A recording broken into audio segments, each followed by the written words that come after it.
ఇవాళ తుంగతుర్తి నియోజకవర్గ వ్యాప్తంగా ఏదైతే రైతులు మోసపడుతున్నారో ఎత్తేసిన వ్యవసాయం రైతేసిన రాజ్యం ఇవాళ బాగుపడదన్నట్టు ఇవాళ తుంగతుర్తి నియోజకవర్గం ఉన్నటువంటి రైతులు తీవ్ర ఇబ్బందులు పడుతున్నారు. అనేక వేల రూపాయల పెట్టుబడి పెట్టి రైతులు తీరా పంట చేతికొచ్చే దశలో ఎండిపోతుంటే రైతులు కన్నీటి పర్వంతం అవుతున్నారు.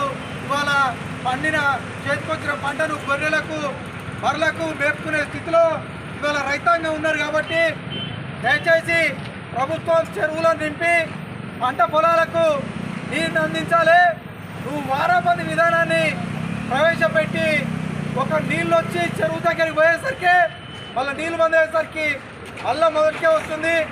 దయచేసి ప్రభుత్వం వెంటనే ఈ తుంగతుర్తి సూర్యాపేట నియోజకవర్గాలకు ఎస్ఆర్ఎస్ నీళ్ళను విడుదల చేసి చెరువులను నింపాలని ఎండుతున్న దశలో ఉన్న